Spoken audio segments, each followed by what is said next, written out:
Assalamualaikum warahmatullahi wabarakatuh dan salam sejahtera. Kini kembali dalam siri sejarah Nabi Muhammad sallallahu alaihi wasallam. Saya Amira dan pada hari ini saya akan mengupas mengenai hijrah Nabi sehingga Nabi stabil di Madinah. Apabila Quraisy dapat tahu tentang keislaman sekumpulan penduduk Yathrib, mereka meningkatkan penyiksaan kepada orang-orang mukmin di Mekah. Lalu Rasulullah arahkan kepada orang-orang mukmin berhijrah ke Madinah. Mereka berhijrah secara sembunyi kecuali Umar radhiyallahu anhu.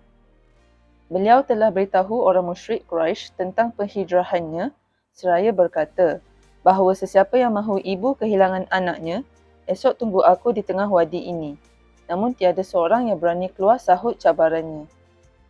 Apabila Quraisy rasa yakin orang Islam telah beroleh kekuatan dan perlindungan di Madinah, mereka adakan satu persidangan di Dar An-Nadwah. Mereka bersidang untuk fikirkan langkah hapuskan Rasulullah sendiri. Mereka putuskan untuk pilih pemuda yang gagah dari setiap kabilah. Kemudian, kesemua pemuda tersebut bunuh baginda dengan serentak. Justeru itu, tuntutan darah baginda akan teragih kepada setiap kabilah menyebabkan Bani Manaf iaitu keluarga Rasulullah tidak upaya perangi mereka semua dan terpaksa terima bayaran diat sahaja. Setelah itu, pemuda-pemuda diwakilkan untuk bunuh Rasulullah himpun di muka pintu rumah baginda pada malam hijrah. Mereka tunggu baginda keluar untuk bunuhnya. Pada malam tersebut, Rasulullah tidak tidur di tempat tidurnya. Baginda telah minta Ali radhiyallahu anhu untuk tidur di tempatnya itu. Baginda juga perintahkan beliau agar pulangkan barang-barang amanah disimpan oleh orang kafir Quraisy kepada baginda pada keesokan harinya kepada pemiliknya. Rasulullah telah tinggalkan rumahnya tanpa disedari oleh pemuda-pemuda diwakilkan untuk bunuhnya. Baginda pergi ke rumah Abu Bakar. Setelah itu, Abu Bakar telah siapkan 2 kenderaan untuknya dan Rasulullah. Mereka berdua memutuskan untuk keluar dari Mekah. Abu Bakar upah Abdullah bin Uraikid Ad-Daili, seorang musyrik untuk jadi penunjuk jalan ke Madinah. Dengan syarat dia elakkan jalan biasa diketahui menggunakan jalan lain yang tidak diketahui kafir Quraisy.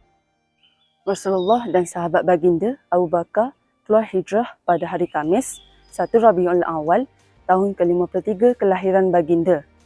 Hanya Ali radhiyallahu anhu dan keluarga Abu Bakar yang tahu tentang hijrah baginda tersebut. Anak-anak perempuan Abu Bakar, Aisyah dan Asma berperanan untuk menyediakan bekalan untuk Rasulullah dan Abu Bakar. Asma telah potong sebahagian daripada tali pinggangnya untuk mengikat mulut karung makanan tersebut. Dari peristiwa itu, Asma digelar sebagai Zat Anisaqain, iaitu perempuan yang mempunyai 2 tali ikat pinggang. Dengan bantuan Abdullah bin Uraikid, Rasulullah dan Abu Bakar menghala ke Yaman hingga sampai ke Gua Sur. Mereka bersembunyi dalamnya selama 3 malam. Turut bermalam bersama mereka Abdullah bin Abu Bakar yang masih remaja. Beliau seorang pemuda berpengetahuan, mahir, peka dan cepat memahami.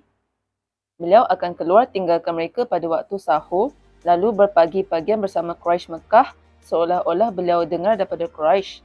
Akan diingat hingga beliau sampaikannya kepada mereka berdua pada waktu petangnya. Kiamat seolah-olah berlaku kepada Quraisy setelah Rasulullah terlepas daripada usaha membunuhnya. Mereka keluar kejar baginda ikut jalan Mekah biasa, tapi gagal temui baginda. Mereka hala jalan ke Yaman hingga sampai di muka Gua Sur. Sebahagian daripada mereka berkata bahawa boleh jadi Rasulullah dan temannya ada dalam gua tersebut. Namun sebahagian lain jawab bahawa ia adalah mustahil kerana terdapat sarang laba-laba dan sarang burung yang menunjukkan tiada siapa yang masuk gua tersebut sejak sekian lama. Abu Bakar radhiyallahu anhu lihat kaki-kaki mereka ketika sedang berdiri di muka gua itu.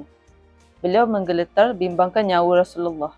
Rasulullah menenangkan beliau dengan bersabda, "Wahai Abu Bakar, kamu sangka kita berdua, sedangkan Allah adalah yang ketiga." Quraisy telah utuskan utusan temui kabilah-kabilah dengan membawa tawaran sejumlah besar harta yang cukup menggoda sesiapa yang tamak.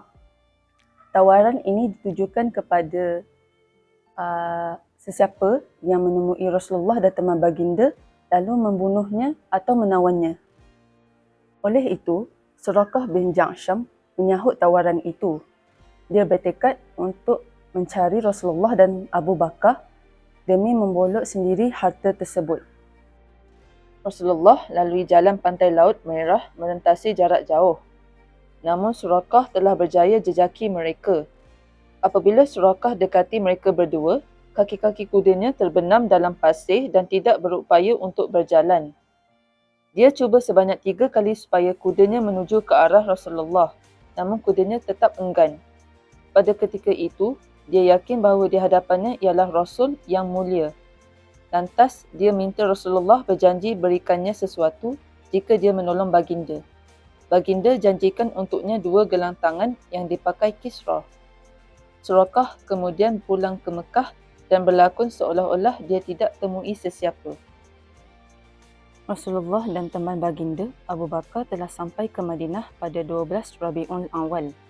Baginda sampai ke sana setelah para sahabat lama menanti. Mereka keluar setiap pagi ke pinggir Madinah dan hanya pulang setelah matahari pancar terik pada waktu tengah hari.